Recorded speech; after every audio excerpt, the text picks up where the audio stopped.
안녕하십니까. 오늘은 페이지 52페이지 단군이 왜 우리 국조인가 라는 제목입니다. 어저께 군 가지고 단도 되고 군도 된다고 말씀을 드렸습니다. 우리나라 사람들은 고조선은 인정하지만 단군님에 대해서는 부정을 하고 있습니다. 이해가 안 가는 일입니다. 수천의 역사를 지니고 있으면서도 말로만 단군이래 이렇게 하지만 단군님이 없으면 조선은 있을 수가 없습니다. 존재할 수가 없습니다. 조선이 있음으로써 단군도 됩니다. 이따가도 나오겠지만은 지금 유명한 그 이몽룡이 이씨가 아니라 창녕성씨입니다. 성이성입니다. 근데 이것을 우리는 여태까지 이씨로 잘못 전해지면 우리는 각인이 됐습니다. 이제부터 이 책을 읽으시는 분들은 이제부터는 좀 인식을 바꾸셔가지고 군이 단군이로구나 라고 생각하는 차원에서 생각을 하여 주시면 감사하겠습니다. 읽어드리겠습니다.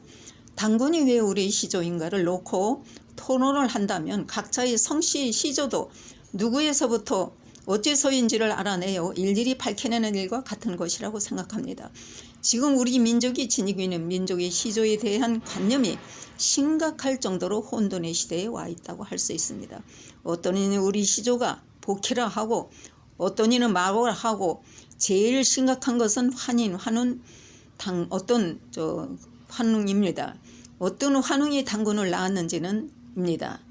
문제는 환인 7세가 약 7만 년에서 약 3,000년이라 하고 환웅 18세가 1565년이며 단군 47세는 2096년 또는 1500년간 조선을 통치하였다가 산신이 되었다는 것과 단군조선 1000년, 기자조선 1000년 등 다양한 의견들을 내어놓고 있습니다.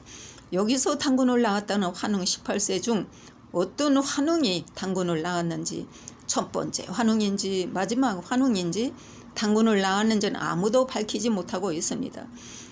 더욱이 이 단군은 신도 아닐 뿐더러 역사적인 인물도 아니며 단군은 직책이므로 단군 왕검이라는 것입니다. 이런 말을 하는 이들에게 질문을 던진다면 직책을 맡은 단군 왕검은 누구였냐를 묻고 싶습니다.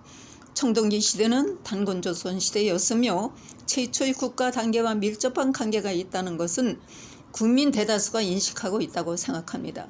단군조선은 청동기 명문인 상령문자에서 밝혀지고 있습니다. 고대 조선은 단군조선이 존재하였으므로 조자 선자가 성립됩니다. 단군은 역사적인 인물이고 실존 인물입니다.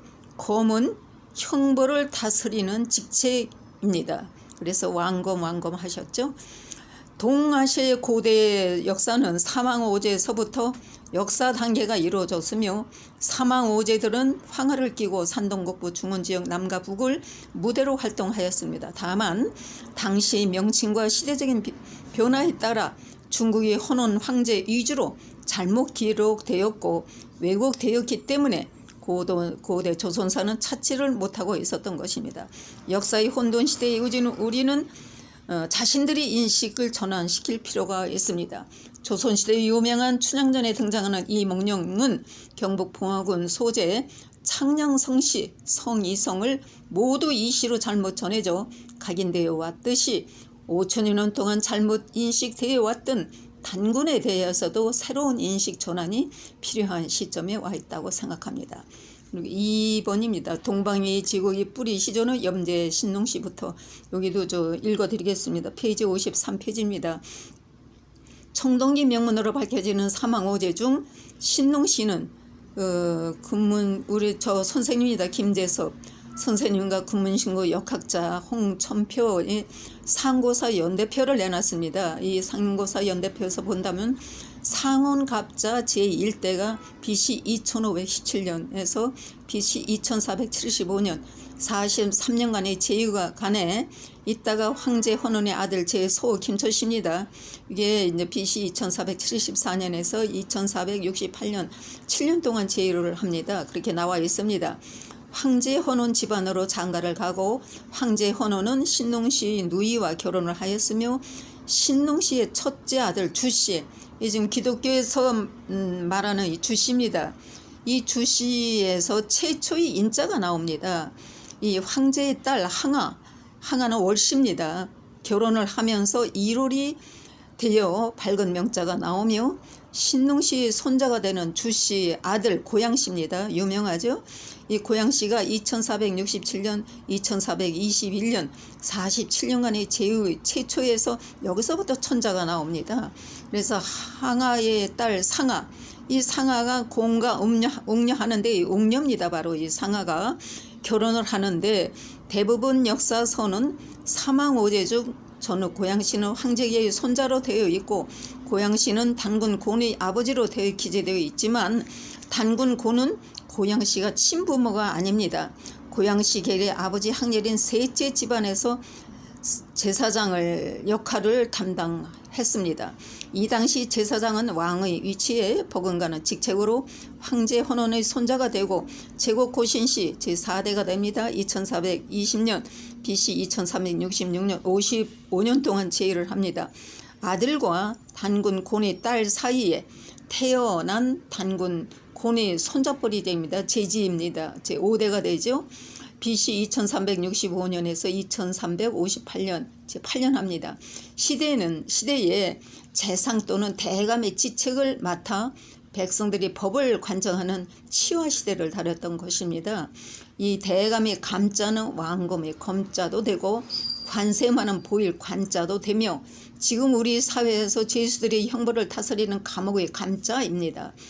단군 곤은 신농시 중손이 되며 신농시에는 아들이 4명으로 되어 있습니다. 여기에 주씨는 한우를 관정하는 임무를 맡고 해씨와 휘씨 물을 다스리는 수씨의 직책을 맡으며 휘씨는 단군 곤의 조부가 됩니다. 신농시는 성씨의 뿌리가 존재하지 않았던 시대, 즉 나의 아버지를 모르고 어머니 얼굴만 알고 살았던 모계 시대를 마감하고 양급제입니다. 푸나루하죠. 저기에서는 대혼이라고 합니다. 혼인 시대인 새로운 시대를 열게 되는데 이러한 사실들은 금문신고인 청동기 명문을 통하여 밝혀지고 있습니다. 사람의 성씨는 이 시대부터 생겨났다고 볼 수 있습니다. 일반인들의 선조님들의 족보는 각기의 가계부에 올려져 있으며 그것으로 인정을 받게 되지만 그렇지 못할 경우는 자기의 선조대가 어디서 무엇을 어떤 일을 하고 살았는지를 알 수가 없습니다. 그렇다면 단군 곤이 우리 민족과 어떤 관련이 있으며 언제부터 우리 국조로 인식되었던 것인가를 우리 모두에게는 연구의 대상이 될 수 있다고 봅니다. 단군의 명칭은 어릴 때부터 들어왔으며 개천절 노래에서도 우리가 물이라면 새야만 있고 우리가 나무라면 뿌리가 있다. 우리의 하나로는 단군이시니라는 노래를 우리가 불러왔습니다. 우리의 뿌리, 즉 민족의 뿌리가 되는 단군 곤을 국조로 모셨던 선대 조원님들로부터 불려지고 전해져 내려왔던 명칭이었으나 수천 년 동안의 역사 속에서 나라의 기득권 세력이 바뀔 때마다 그 시대에 맞춰지는 역사서로 각색되어 왔기 때문에 잘못된 역사 기록으로 전해져 왔고 왜곡되어 버렸던 것입니다. 하지만 옛부터 전해져 내려온 동방의 뿌리인 동방의 지국, 경천 승조 사상 및 홍익 인간 이념은 우리 민족에게만 전해져 내려온 사상이었기에 결코 왜곡시킬 수는 없다고 봅니다. 동방의 지구의 동방의 뿌리 시조는 염제 신농시대부터 시작되어 신시를 연 곳으로 되어 있는데 이 신시는 하늘이 신들의 세상을 열었던 것이 아니고 염제 신농씨가 문물 교환을 하는 시장을 여는 것입니다. 이 시장을 열고 최초의 청동기 화폐를 만들어 백성들의 생활에 도움을 주었고 천지신명께 제를 올리는 등 43년간의 제의에 있으면서 많은 활약을 하였으며 이 신농씨의 신자는 신농씨에게만 불려지는 문자입니다. 지금은 여기까지 말씀을 드리겠습니다. 다음에는 단군의 새로운 명칭입니다. 감사합니다.